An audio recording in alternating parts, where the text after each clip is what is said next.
Assalamualaikum warahmatullahi wabarakatuh. Alhamdulillahi rabbil alamin. Wa bihi nasta'in ala umurid dunya waddin. Asyhadu an la ilaha illallah wahdahu la syarika lah. Wa asyhadu anna Muhammadan abduhu wa rasuluh. Allahumma salli wa sallim ala sayyidina Muhammad wa ala alihi wa ashabihil kiram wattabi'ina wattabi'at tabi'ina lahum bi ihsanin ila yaumiddin. Rabbi shrah li sadri wa yassir li amri wahlul 'uqdatam min lisani yafqahu qawli. Rabbi yassir wa la tu'assir, Rabbi yassir wa la tu'assir ya karim. Yang dikasihi pengurusi masjid dan ahli jawatan kuasa, Tuan Imam, pegawai-pegawai syarak, pimpinan masyarakat, tuan-tuan haji, puan-puan hajah, muslimin muslimat, anak-anak yang dirahmati Allah. Pertama-tamanya kita memanjatkan syukur kehadrat Allah Subhanahu Wa Taala kerana di atas limpahan kasih sayang dan rahmatnya, maka kita terpilih di kalangan hamba-hambanya untuk menjadi pemakmur kepada rumahnya, yakni masjid, yang disebut bahawa masjid ini adalah merupakan rumah-rumah Allah. Inna buyuti fil ardil masajid, sesungguhnya rumah-rumahku di atas muka bumi ialah masjid-masjid. Sebab itulah orang-orang yang memakmurkan masjid, maka adalah merupakan tetamu-tetamu Allah. Dan kita masih lagi pada malam ni membicarakan sedikit lagi tajuk berkaitan dengan Dajjal Al-Masih.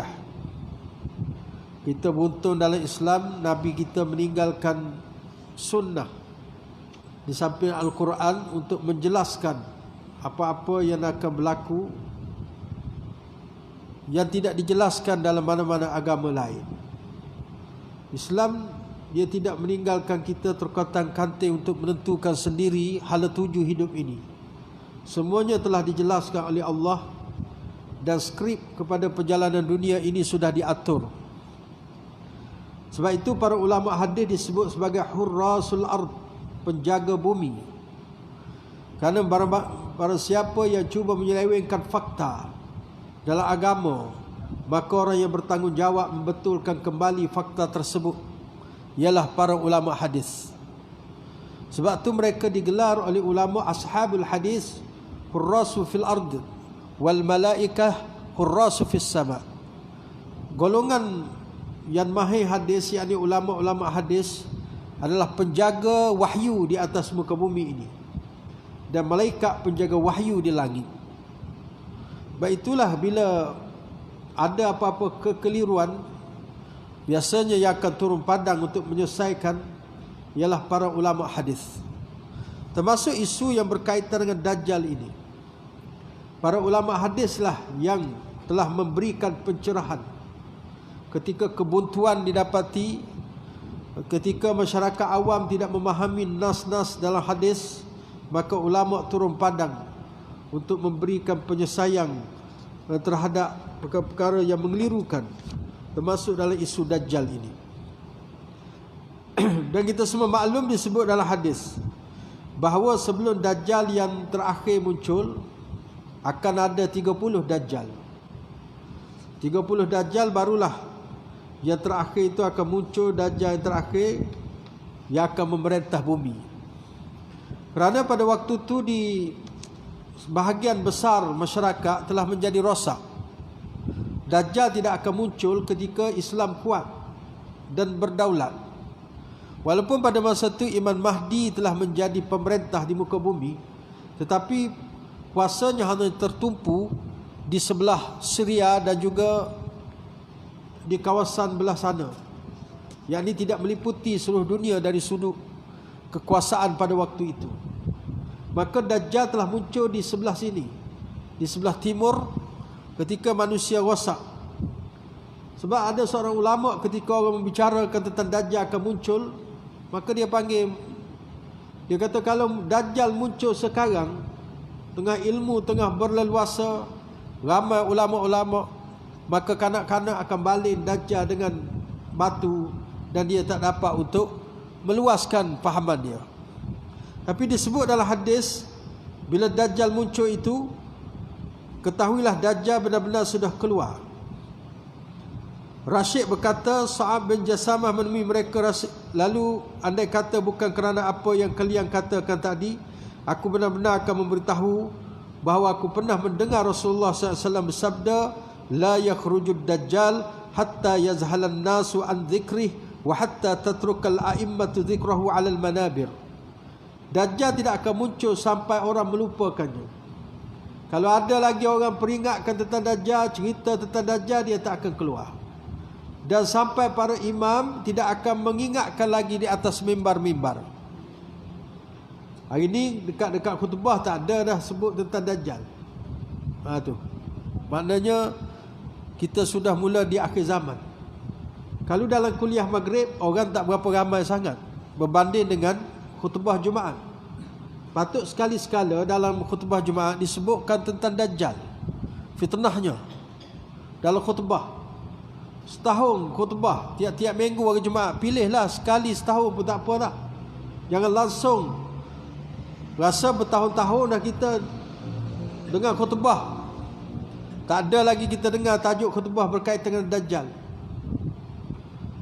Tajuk macam-macam. Hari ibu, bila sempena hari ibu, cerita tentang ibu. Sempena hari guru, cerita tentang guru. Sempena hari polis, cerita tentang polis. Askar, bagai semua ada belaka. Tapi Dajjal yang terang-terang dalam hadis, kita tak dengar lagi khutbah Jumaat mengkhususkan tajuk tentang Dajjal. Seingat saya lah, tak tahulah waktu tu tertidur ke apa. Tapi kalau tertidur pun takkanlah daripada awal khutbah sampai habis. Dia biasa tidur tengah-tengah kan, ataupun hujung-hujung. Kalau ada yang imam beri salam terus tidur, sedar-sedar orang dah komat dah. Itu melampau betul, datang nak tidur tu.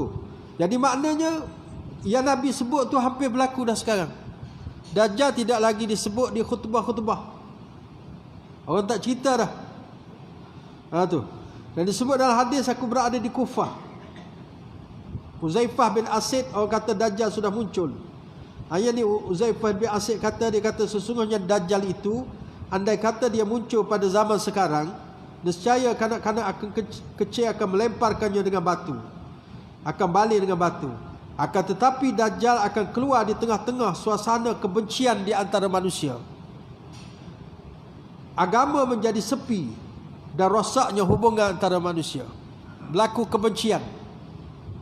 Hari ni pun kita tengok benda-benda bibit ni sudah mula berlaku dah. Kebencian antara satu sama lain. Kadang-kadang umat Islam terpecah, tuduh menuduh. Yang ni tuduh orang ni Wahabi, yang ni tuduh orang ni pula apa, ahli bid'ah. Padahal sama-sama Islam pun, bezanya sikit-sikit je, bukan banyak now pun. Tapi bergaduh tu macam timbul kumpulan-kumpulan. Bila masjid tu dikuasai oleh orang-orang yang aliran khalaf ini, dia akan gam ustaz-ustaz yang dikatakan Wahabi. Dan puak-puak yang bergelar Wahabi pula, dia akan gam pula tak benar ustaz-ustaz yang beraliran lain daripada dia. Padahal dua-dua tu Ahlus Sunnah wal Jamaah. Ahlus Sunnah wal Jamaah, salaf dengan khalaf. Nak bergaduh apa? Salaf ni dia tidak takwil. Contoh, dia tak takwil ayat-ayat sifat yang menunjukkan Allah tu dari segi bahasa macam makhluk. Contoh, kalau Allah sebut dalam Quran Allah ada tangan, salaf dia tak takwil. Dia serahkan makna itu pada Allah. Tangan, Tuhan sebut tangan, tanganlah terpulang pada Allah. Bukan nak kata tangan ada 5 jari, ada otot, ada apa yang buat macam tu, itu mujassimah. Allah cakap ada tangan, serah pada Allah. Macam mana? Sesuai dengan kebesaran Allah. Laisa kamitslihi syai'. Allah tidak serupa dengan segala sesuatu. Mereka tak bincang pun. Allah kata tangan, serah pada dia. Jangan banding-banding dengan makhluk. Sebab Allah laisa kamitslihi syai', tidak serupa dengan segala sesuatu. Zaman Nabi macam tu. Bila Nabi cakap, sahabat senyap, tak tanya ada pun.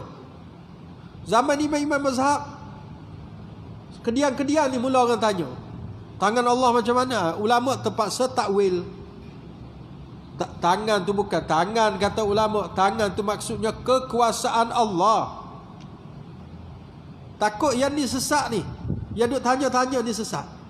Yang orang dulu tak ada hal, mereka serah pada Allah, mereka tak bincang pun. Yang kedian-kedian ni nak bincang semua, nak perhalusi semua. Sebab yang masuk Islam ni macam-macam, daripada agama macam-macam. Maka ulama kemudian datang, dia kata tangan tu makna kekuasaan Allah. Habis cerita, dua-dua mensucikan zat Allah, supaya orang tidak jadi syirik dan menyamakan Allah dengan sesuatu yang lain. Yang tadi pun dia tak samakan tangan manusia dengan tangan Allah. Macam kita kata Allah mendengar, Allah maha mendengar. Adakah kita kata mendengar Allah tu sama dengan makhluk? Nama je mendengarnya. Mendengar Allah dengan makhluk tidak sama. Memang betul macam tu. Allah maha mendengar. Allah bukan mendengar pakai cuping telinga ke apakah. Allah bukan mendengar terhak pendengaran macam kita. Benda tu tak perlu kecoh pun. Ni siapa bergaduh, siapa tuduh menuduh, siapa timbul klik-klik, serabut kita dengar. Ada benda-benda tu tak ada apa pun. Yang khalaf ni Tok Teguh Pondok yang buat-buat ni, takkan kita nak kata sesat Tok Teguh Pondok tu. Jangan bergaduh. Banyak lagi fahaman-fahaman yang betul-betul sesat, yang akan kita bincangkan nanti. Fahaman-fahaman bila Dajjal muncul, siapa pengikutnya. Jadi bila agama sudah menjadi ringan, orang tak nak belajar dah agama. Kita ni tuan-tuan, belajar kuliah maghrib ni, dia bukan kira menuntut ilmu yang betul-betul mantap. Sekadar kita mendengar sahaja. Kerana ilmu tu ada berapa kategori. Kun aliman, jadilah kamu orang alim yang mengajar. Au muta'alliman, orang yang belajar. Yang belajar ni makna kita guna kitab apa semua pakai kitab belaka. Dan akan salin kalau ada ustaz-ustaz tu beritahu apa yang dia tak tahu, dia akan catat, itu belajar. Au mustami'an, atau mendengar. Kita sekarang masuk level yang ketiga, mendengar. Okeylah daripada tak ada langsung. Mendengar pun selamat. Tapi dalam pendidikan, mendengar itu peringkat yang paling rendah. Kita nak buat kebanyakan kuliah-kuliah maghrib, mendengarlah. Belajar tapi secara mendengar sahaja. Tu, saya mendengar. Tu kadang-kadang sambil-sambil dengar, lepas tu hilang. Mendengar. Kalau tak boleh mendengar, muhibban. Muhibban ni pencinta ilmu. Dia tak boleh datang. Sibuk, hari ni tengah kerja ni, nak sara keluarga kan, jadi jaga ni, ketan dia bertugas malam. Kalau ikut nak sangat, dia ada ke kuliah maghrib, tapi nak macam mana? Itu kerja dia. Nak jaga sekolah ni. Contoh. Maka dia kata, Allah dalam hati suka ni, yang ni pun selamat lagi. Yang tak selamat tak ada dalam senarai. Mengajau tidak, belajar tak nak, nak dengar pun malas. Bahkan kalau orang buat majlis ilmu, dia dalam hati tak suka. Nabi kata yang ni memang confirm binasa. Nak tahu tak suka, tengok dia nak cari saingan kepada majlis ilmu. Orang buat majlis ilmu, dia pergi buat benda lain. Nak alihkan perhatian masyarakat pada majlis ilmu, supaya orang tidak hadir pada majlis ilmu. Orang tengah kuliah majlis ilmu, dia buat kenduri tahlil rumah dia. Jadi confuse, orang nak datang kenduri tahlil ke nak pergi kuliah. Dia pula hantar menu pula kambing. Lebay memang minat kambing. Terus batal kuliah. Ada setengah-setengah masjid. Ustaz buat kuliah, dia buat lepas maghrib. Imam 2 pergilah, imam 1 tunggu. Ni. Ada setengah imam, dua-dua tak ada.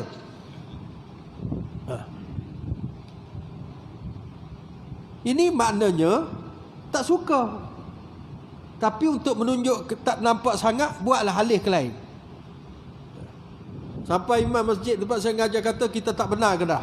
Siapa-siapa buat kenduri arwah, kenduri tahlil waktu maghrib bertembur dengan kuliah ustaz, baru dia tak buat. Kalau tidak, malam tu dia nak buat. Kalau buat masjid, apa masalahnya? Kenduri tahlil kat masjid kan bagus tu. Orang lebay-lebay semua datang. Tu. Ini pun kita sekarang kalau belajar betul, kita tak ada tu pemalam je kita mendengarnya pun. Siari tak ada, kuliah duha dekat Melaka ni tak ada lagi tuan-tuan, tak banyak. Kalau dekat Kelantan, saya ingat saya umur 10 tahun waktu tu, bapak saya bawa tiap-tiap hari Jumaat ke kuliah Tok Guru Ni Aziz tu, waktu kuliah duha lah tu. Saya dah umur 49 nak masuk 50. Maknanya dah 40 tahun dah kuliah duha dekat sebelum saya lahir kot dah ada sebelum tu. Maknanya kuliah duha di sana 50 tahun. Sekarang hari Jumaat kebanyakan masjid ada kuliah duha masing-masing lah. Kalau di Kelantan sebab hari Jumaat cuti, kebanyakan masjid ada kuliah duha. Surau-surau lagi.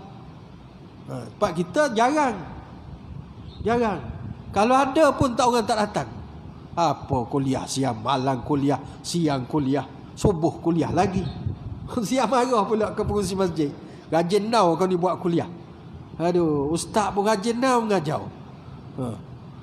Tapi tak apalah, maghrib pun alhamdulillah lah ada juga, daripada langsung tak ada lah. Dulu waktu zaman ustaz-ustaz tak ramai, mana ada kuliah-kuliah zaman kita. Orang nak belajar agama kena pergi pondok-pondok, kena pergi tempat mu'alim, orang-orang alim. Tu. Sekarang alhamdulillah di Melaka ni hampir tak ada lah masjid yang tak buat kuliah. Sebab ustaz dah ramai, yang sekolah lagi, yang ustaz tahfiz lagi, macam-macam jenis. Tu. Sebab pembelajaran ilmu agama ni sudah merebak dah.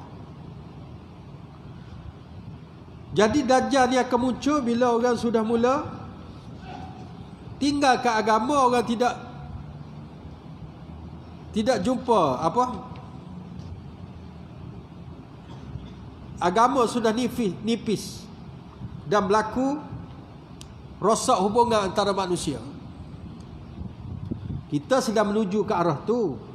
Hubungan sudah mula longgar. Kalau kita tengok sekarang tuan-tuan, dulu kalau sepupu tu macam adik-beradik.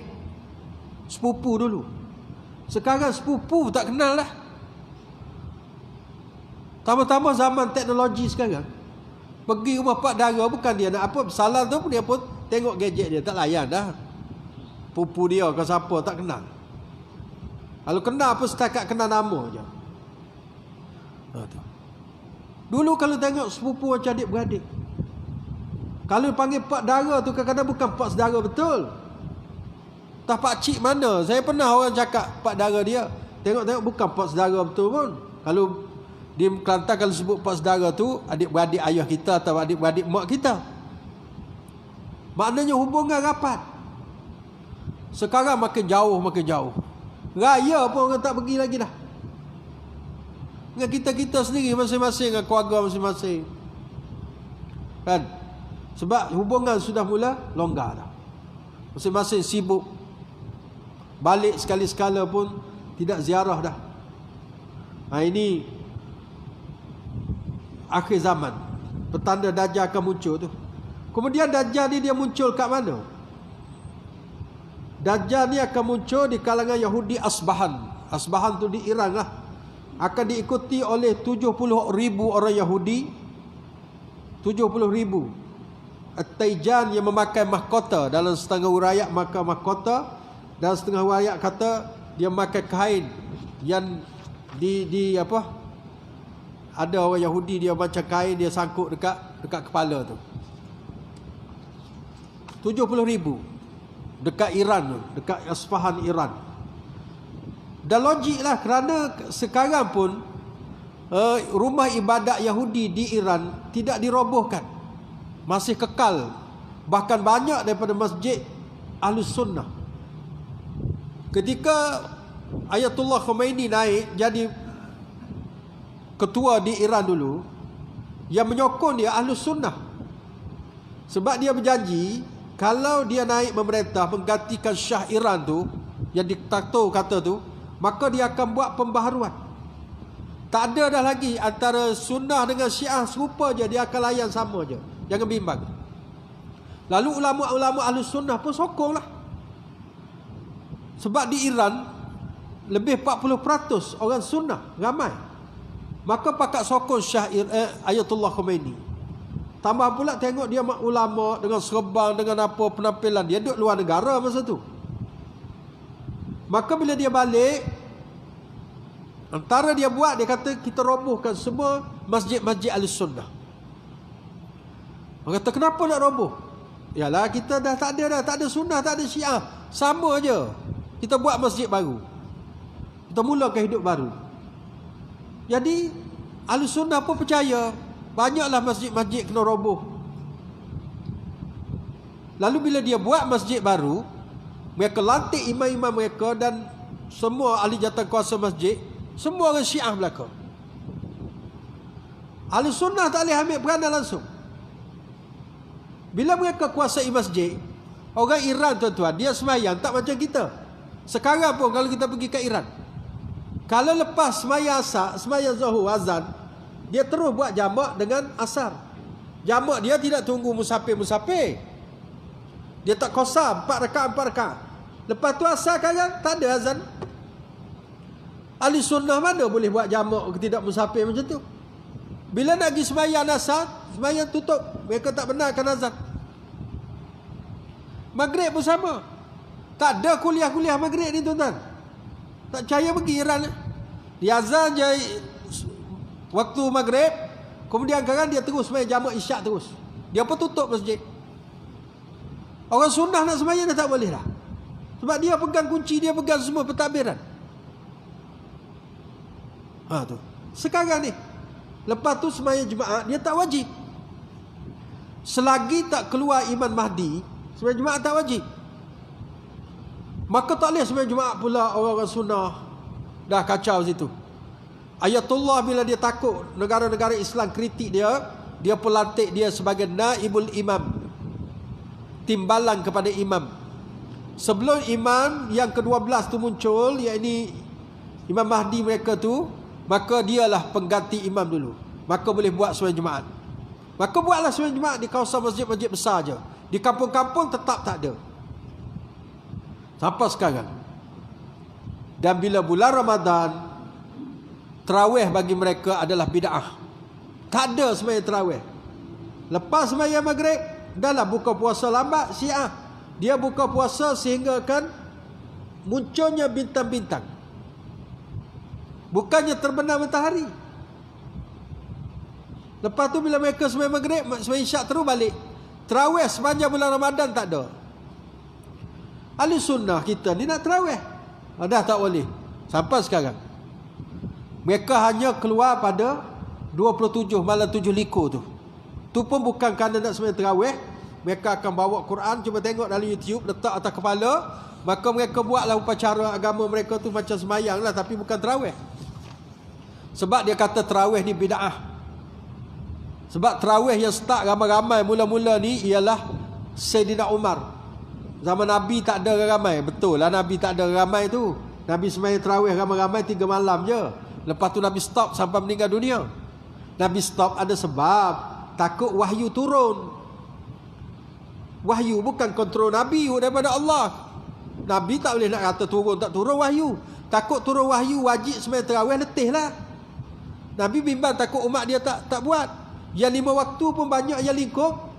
Ni kan pula kalau tarawih jadi wajib. Maka Nabi pun kata sembahyang masing-masing 3 malam je. Malam keempat Nabi tak keluar. Lepas isyak Nabi masuk, Nabi tak pergi lah. Lepas tu Nabi pun cakap, aku tahu kau tunggu aku gini-gini. Tapi Nabi bimbang takut wahyu turun, Nabi pun tak buat.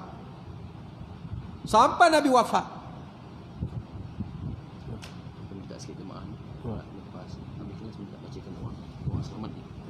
InsyaAllah. Lepas tu bila zaman Sayyidina Abu Bakar pun sama. Bila Sayyidina Umar dia tengok ramai orang duduk sembahyang tarawih masing-masing tidak berjemaah. Dia kata kacau macam ni tak cantik. Lagipun wahyu dah tak turun dah. Maka Sayyidina Umar pun kumpulkan kembali orang buat sembahyang tarawih. Dia pun kata hazihil bid'ah wa ni'matul bid'ah hazih. Ini bid'ah. Nabi tak buat dari segi bahasanya. Tapi sebaik-baik bid'ah inilah. Sebab tu ada ulama gunakan kata-kata Sayyidina Umar ni untuk membahagikan bid'ah itu kepada 2. Satu bid'ah dalalah, satu bid'ah hasanah. Itu panjang cerita lah. Maknanya start daripada situ. Sedangkan Syiah dia kafirkan Sayyidina Umar. Macam mana dia nak ikut orang kafir yang buat sembahyang berjemaah tarawih ramai-ramai ni? Maka dia pun haram tarawih, kata bid'ah tarawih. Tu ceritanya. Sebab tu di Iran tak ada tarawih beramai-ramai. Mereka kalau buat pun kat rumah. Mereka keluar malam 7 likur je. Sunyi bulan Ramadan sana. Masjid dia tak ada kuliah. Nak kuliah kena pergi tempat ayatullah mereka. Ayatullah nak mengumpulkan pengikut. Mereka ada pondok-pondok mereka. Jadi orang akan datang belajar dengan dia. Bila perempuan-perempuan ni dia akan kahwin muta'ah. Dia tengok anak murid cantik-cantik, dia pun kahwin. Dia tak ada hak kahwin ramai-ramai. Kemudian akan berikan zakat pada dia. Akan dibayarkan bayaran tertentu.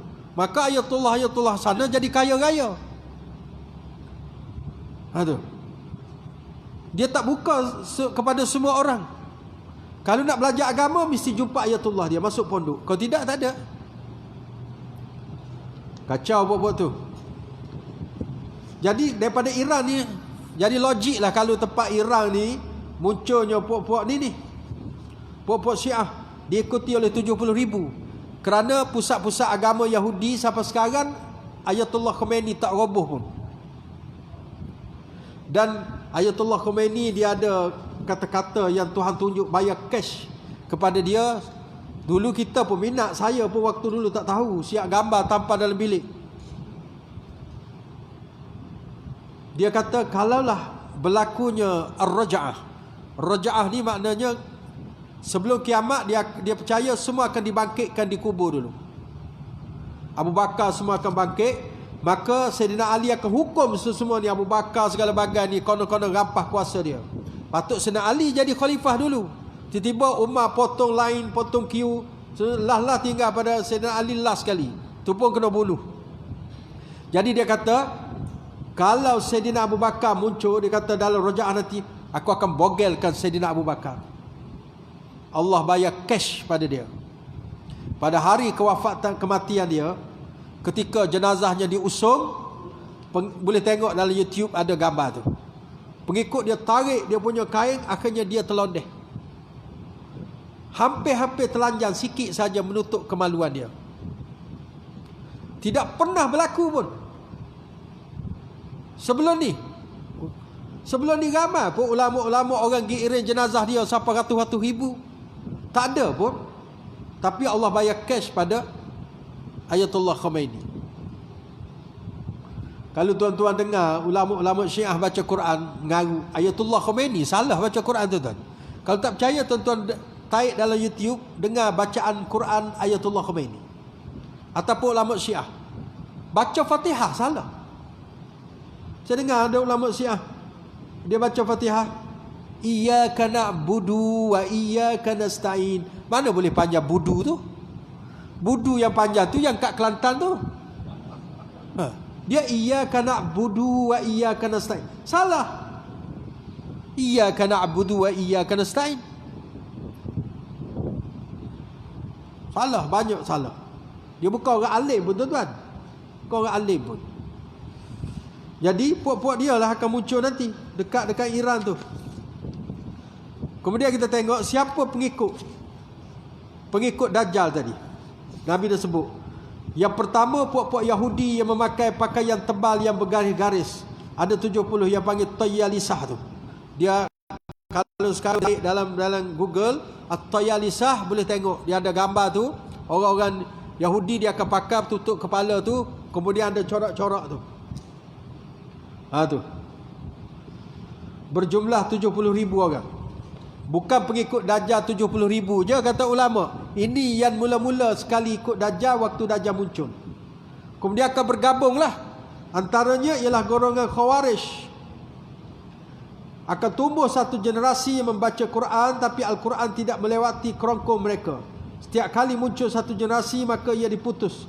Aku mendengar Rasulullah bersabda, setiap kali muncul satu generasi baru maka ia diputus lebih dari 20 kali sampai muncul Dajjal ke arah mereka. Golongan Khawarij. Golongan Khawarij ni golongan ekstrim. Mereka ni kafirkan Sayyidina Ali, kafirkan Muawiyah.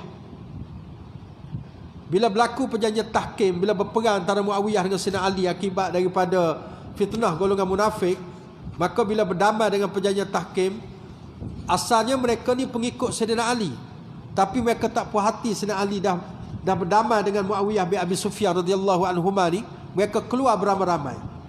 Lebih kurang 40,000 orang golongan Khawarij macam tu, Khawarij. Khawarij ni diambil daripada perkataan kharaja. Kharaja tu keluar. Khawarij ni makna yang keluar daripada Sayyidina Ali punya pasukan. Dia keluar 40,000. Dan mereka tak menghalalkan darah umat Islam. Mereka halalkan darah, asalkan bukan kumpulan dia, semua kafir, dan halal darah, termasuk kanak-kanak.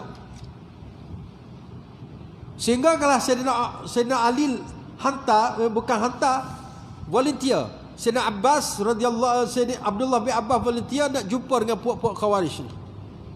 Sayyidina Abbas ni sepupu Rasulullah SAW, anak sepupu. Sepupu lah, sebab bapa dia Abbas bin Abdul Muttalib, bapa saudara Nabi. Dia ni ilmu dia memang mahir dalam bab Quran.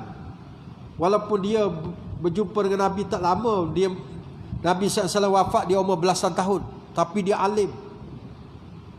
Dia pergi jumpa dengan Khawarij. Bila puak-puak Khawarij tengok Abdullah Baratan, dia kata nak cari pasal apa pula ni, tu anak buah Rasulullah yang datang ni. Tak apa, kita dengar dia nak cakap apa. Dia nak bunuh terus, dia hormat kepada Abbas ni, Sayyidina Abdullah ni, sebab dia orang alim. Sayyidina Abdullah kata, dia kata, kamu tak puas hati dengan Sayyidina Ali ni pasal apa? Cuba kamu cakap. Aku akan jawab segala ketidakpuashatian kamu tu dengan Quran. Macam-macam lah dicakap. Macam Sayyidina Abbas jawab Quran. Akhirnya yang 40,000 tu separuh bertaubat, masuk join Sayyidina Ali balik. Tapi yang balance 20,000 lebih tu tetap dia duduk di kawasan pergunungan apa semua ni. Mereka lah buat huru-hara sepanjang zaman, sehingga kadang-kadang dah diputuskan, kemudian muncul balik, putus muncul balik. Lama dah putus, akhir muncul balik baru ni, iaitu ISIS tu, IS tu. IS tu adalah Khawarij. Mereka bunuh semua mujahidin-mujahidin lain asalkan berlawanan dengan mereka. Ada balik, putus ada, kemudian ada balik, putus lagi, sampailah 20 kali. Sekarang ada balik. Mereka bunuh, asal berbeza, walaupun orang Islam mereka akan bunuh. Ini Khawarij. Mereka akan jadi pengikut Dajjal nanti. Pengikut Dajjal.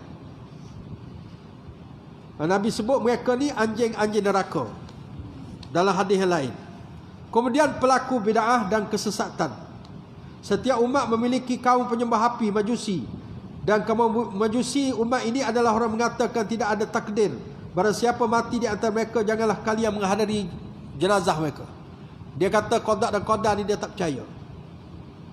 Tu. Barang siapa sakit di antara mereka, janganlah kalian menjengah. Mereka itu adalah golongan Dajjal. Allah pasti akan mempertemukan mereka dengan Dajjal. Kalau dulu penyembah api itu Majusi itu. Kemudian golongan Qadariyah, yang tidak percaya dengan qada dan qadar Allah. Dia kata kita ni Tuhan dah beri kuasa dah, maka kuasa yang Tuhan beri itu kita bertindaklah, tak ada kaitan dengan Allah.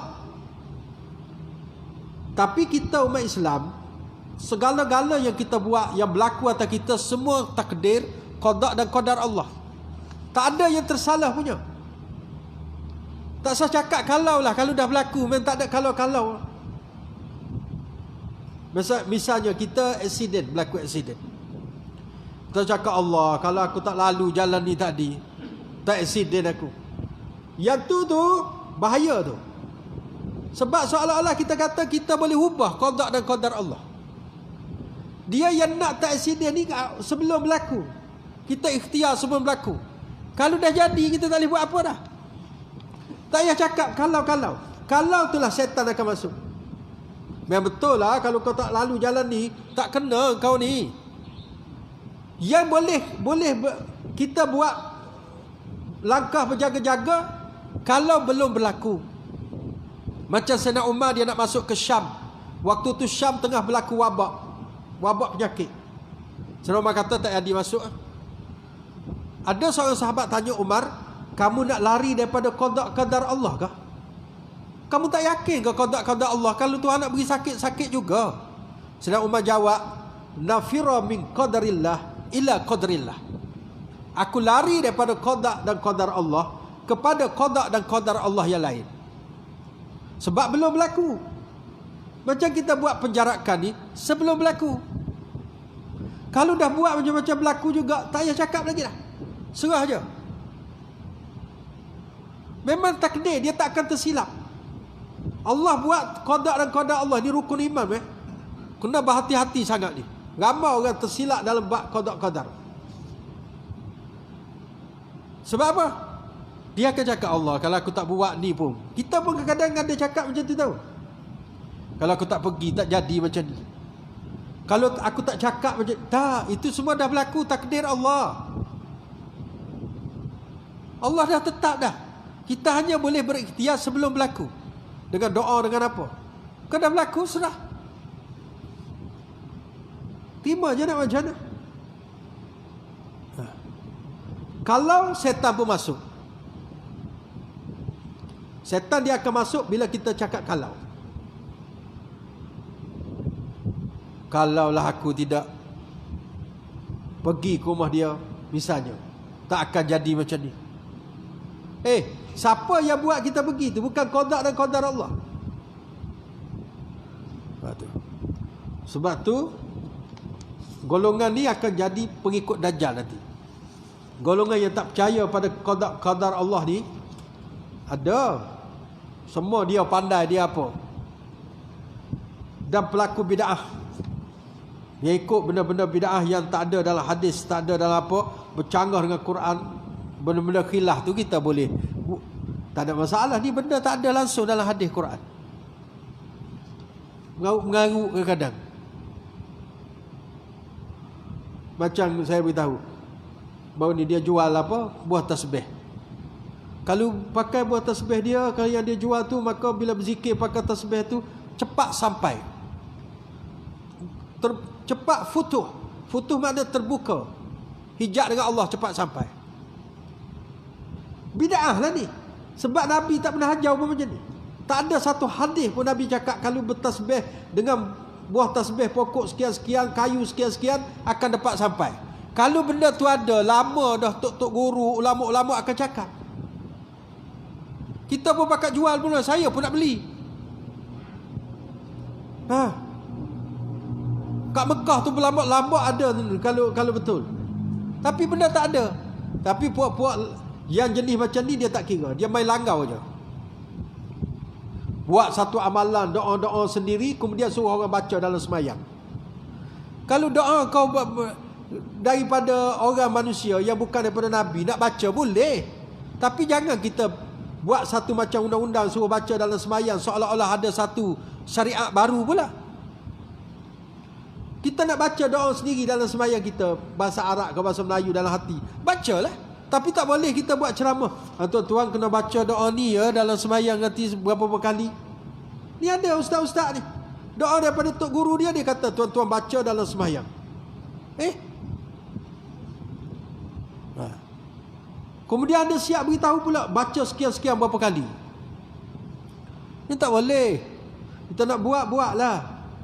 Macam kita nak berzikir, nak berselawat pada Nabi 1000 kali, silakan. Tapi tak boleh kita buat ceramah, tuan-tuan, kita kena berzikir, berselawat pada Nabi 1000 kali tau. Orang pun tanya, mana dalil? Ada Nabi sebut? Tak ada. Kalau tak ada, tak boleh. Kalau kita cakap, jadi agama ni boleh tokok tambah. Kejap orang ni pula cakap, kejap orang ni pula cakap 800. Jadi agama hura-hara. Nak buat atas sendiri tak ada pasal. Kadang-kadang ulama dia buat 2000, dia bukan cakap pun kalau murid dia suruh buat 2000. Terpulanglah nak ikut-ikut. Tapi kalau cakap mesti itu tak boleh. Satu, menyusahkan orang. Yang kedua, seolah-olah dia pun macam setara dengan Nabi juga. Boleh keluarkan apa berkaitan dengan prosedur cara beribadat. Ni jaga-jaga ni. Bersemangat-bersemangatlah nak buat zikir, nak buat apa. Tapi jangan terlajak bersemangat sampai seolah-olah dia juga macam Nabi. Jadi ahlu bid'ah. Yang ketiga ialah wanita-wanita. Yang ramai jadi pengikut Dajjal ialah wanita. Dajjal tinggal di tanah berair di Marikonah. Maka kebanyakan orang keluar mengikutinya dari kalangan kaum wanita. Sehingga kan bila lelaki pulang untuk menemui isteri, ibu, anak perempuan, saudara perempuan dan mak saudaranya, kemudian dia mengikat mereka kuat-kuat kerana khawatir kalau wanita tersebut mengikut Dajjal. Sampai Nabi kata kalau dengar Dajjal dah keluar, ikat semua anak-anak beranak perempuan ni. Sebab mereka akan mudah terpengaruh dengan Dajjal. Dajjal dia punya persembahan dia menarik. Tak payah Dajjal tuan-tuan, yang artis Korea je. Artis Korea. Tu belum Dajjal lagi. Siapa ramai yang peminat tu? Blackpink apa semua tu? Perempuan lah. Laki ada juga tapi tak ramai. Yang pakai tudung sanggup pergi peluk atas artis Korea atas pentas. Itu baru dia punya macam apa proksi Dajjal baru tu, belum Dajjal muncul lagi. Sebab wanita ni dia mudah. Cuba kita tengok kalau datang orang jual barang. Suami dah hussein dah. Kan penjual barang tu buka katalog ni apa semua pinggan mangkuk, kawan tu dah siap. Suami dia dah lari jauh dah. Sebab tak nak bayar. Kawan ni mudah terpengaruh.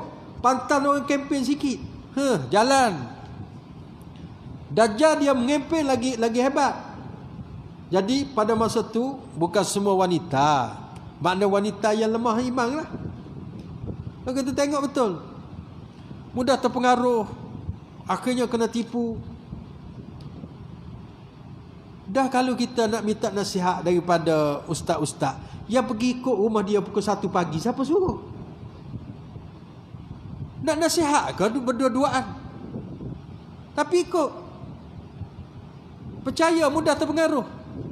Beri janji manis sikit habis. Sebab tu anak perempuan cukup suka untuk jaga lebih pada anak lelaki. Jangan cari pasal anak perempuan. Dia punya nampak senyap, diam je kan. Lepas tu meletup tiba-tiba. Tambah-tambah zaman sekarang zaman teknologi. Tak apa-apa dia tengok kawan dia apa semua. Laki yang di luar sana tu, yang jenis buaya tembaga ni, dia punya ayat jangan cari pasal. Dia punya ayat, kalau kau menjadi bunga, abang akan jadi kumbang. Tu ayat dia tu. Ada yang lagi, kalau kau menjadi bunga, abang akan jadi tukang kebun. Macam-macam. Cair perempuan. Kadang-kadang muka tak handsome mana kita tengok. Tapi dia punya ayat tu. Dajjal punya ayat lagi power. Dia tunjuk macam-macam. Macam Tuhan boleh aturkan cuaca, mana tempat kemarau, mana tempat yang lawan dia jadi kemarau, semua dia boleh buat. Tuhan beri izin pada dia sebagai fitnah ujian kepada orang beriman.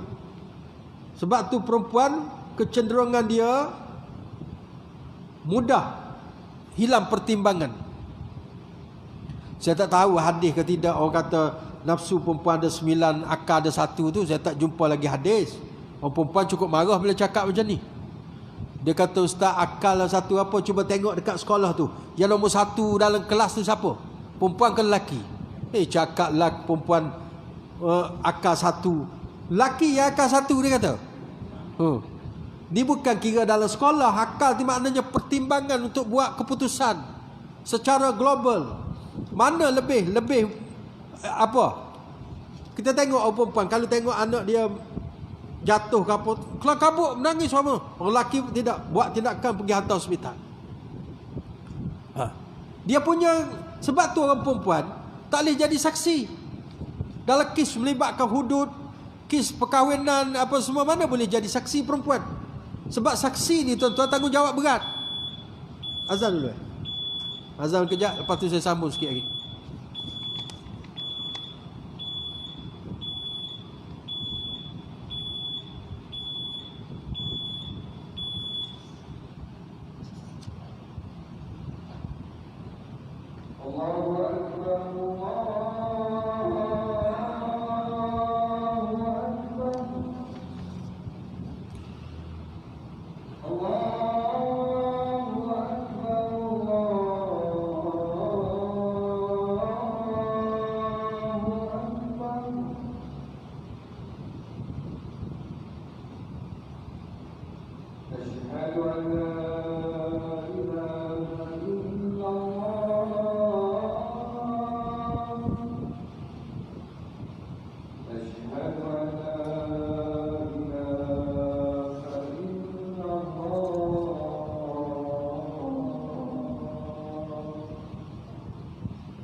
Okey, sikit lagi.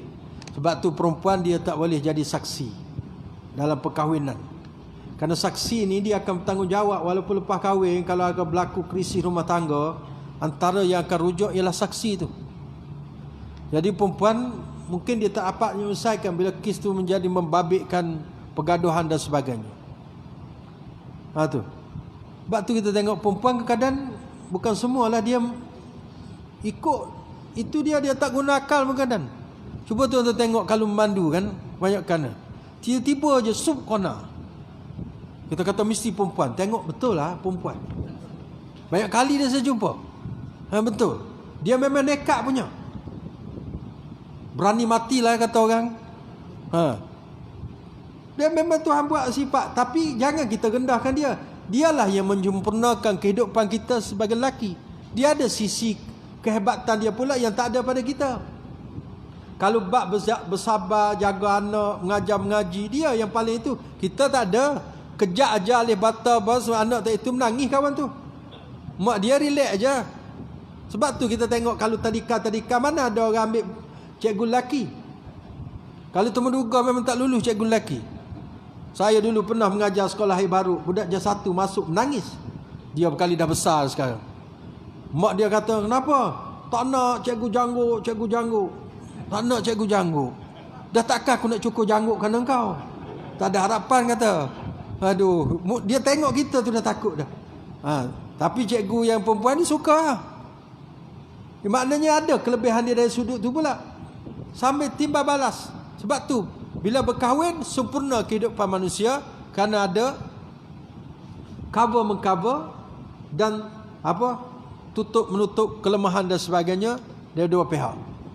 Tapi dari sudut tu kita kena akui.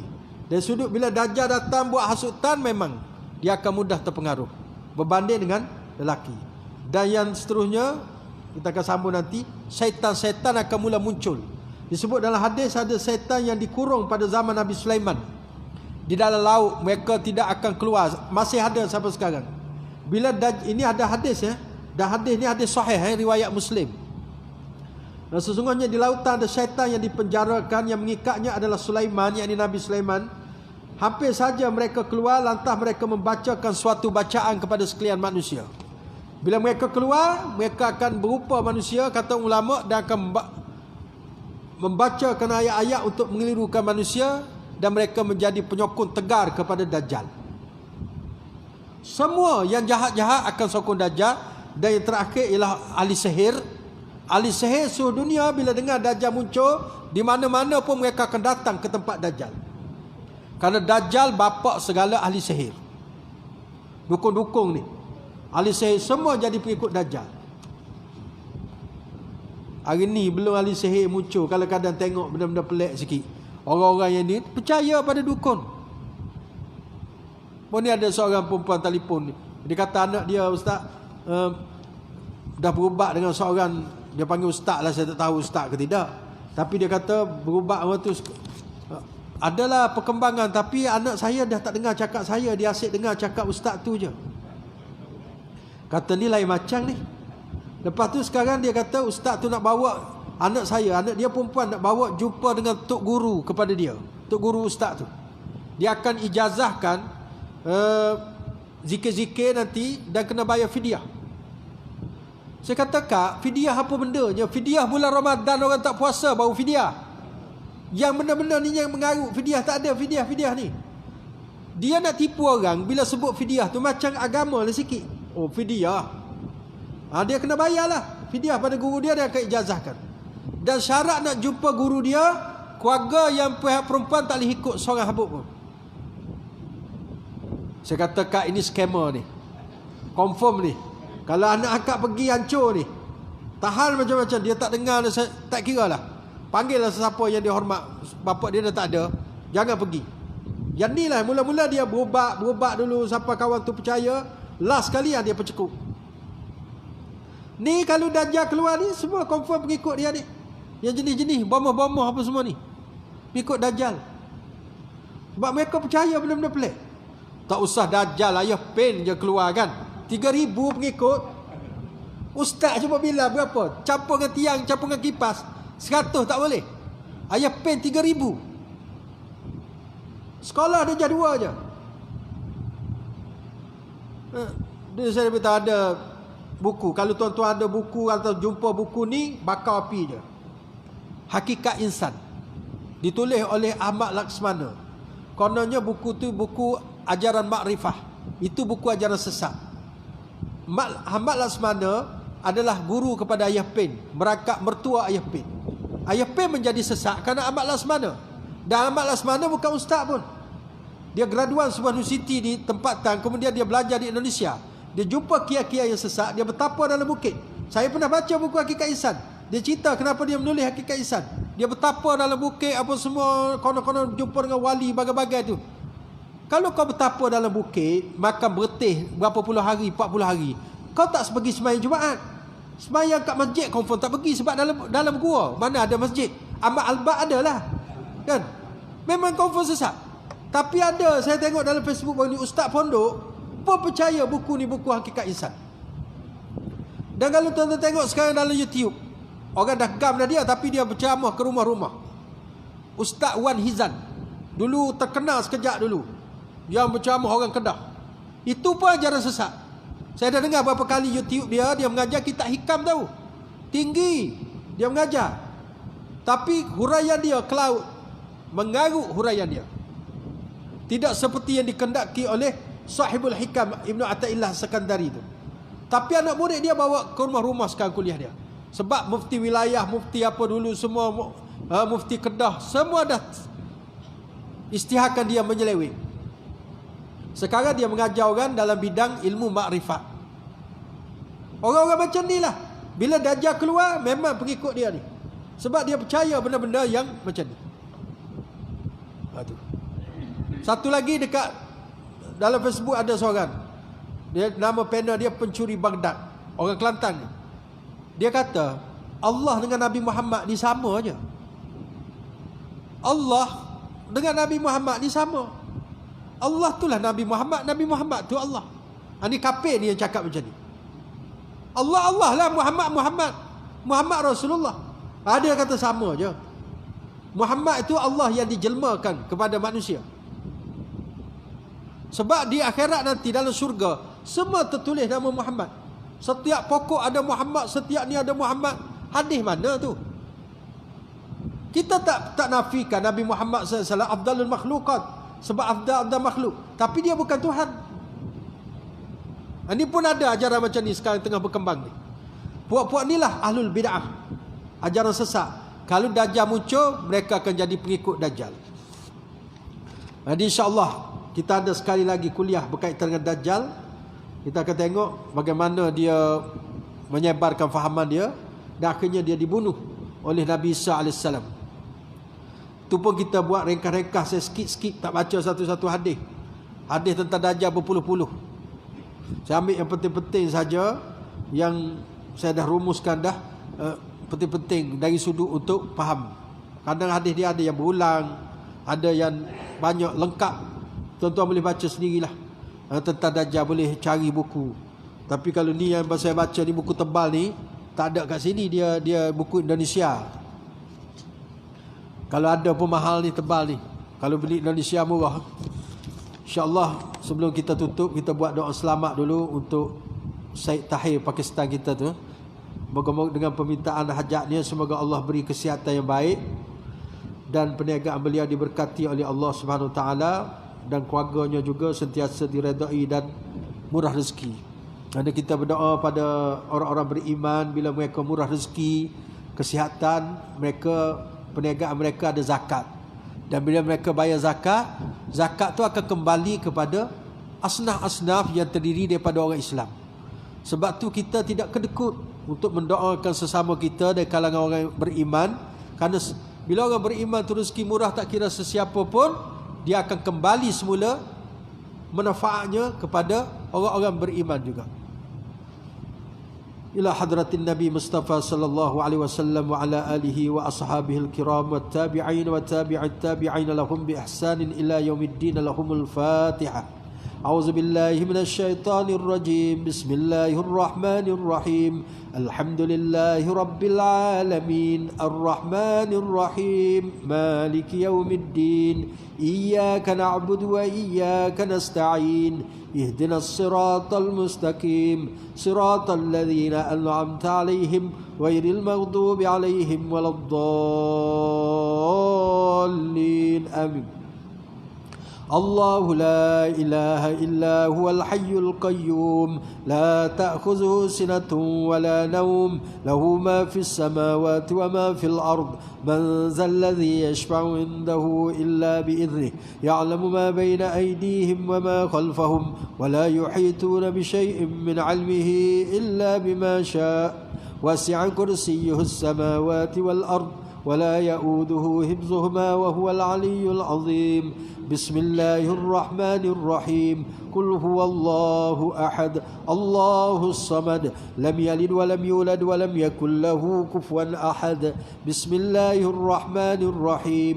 قل أعوذ برب الفلق من شر ما خلق ومن شر غاسق إذا وقب ومن شر النفاثات في العقد ومن شر حاسد إذا حسد. بسم الله الرحمن الرحيم. قل أعوذ برب الناس ملك الناس إله الناس من شر الوسواس الخناس الذي يوسوس في صدور الناس من الجنة والناس. أعوذ بالله من الشيطان الرجيم. بسم الله الرحمن الرحيم. الحمد لله رب العالمين حمدا يوافي نعمه ويكافئ مزيده. يا ربنا لك الحمد كما ينبغي لجلال وجهك وعظيم سلطانك. اللهم إنا نسألك رضاك والجنة ونعوذ بك من سخطك والنار. اللهم إنا نسألك سلامة في الدين وعافية في الجسد وزيادة في العلم وبركة في الرزق وتوبة قبل الموت ورحمة عند الموت ومغفرة بعد الموت.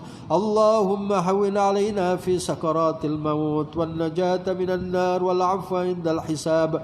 اللهم ربنا لا تدع لنا في مقامنا هذا ذنبا إلا غفرته ولا هما إلا فرجته ولا مريضا إلا شفيته ولا عيبا إلا سترته ولا دينا إلا أديته ولا جاهلا إلا علمته ولا فقيرا أو مسكينا إلا أغنيته ولا مظلوما إلا نصرته ولا مجاهدا إلا نصرته ولا معسرا إلا يسرته ولا حاجة من حوائج الدنيا والآخرة لك فيها رضا ولنا فيها صلاح إلا قضيتها ويسرتها يا الله يا رب العالمين. اللهم ربنا زدنا علما وارزقنا فهما واسعا برحمتك يا أرحم الراحمين.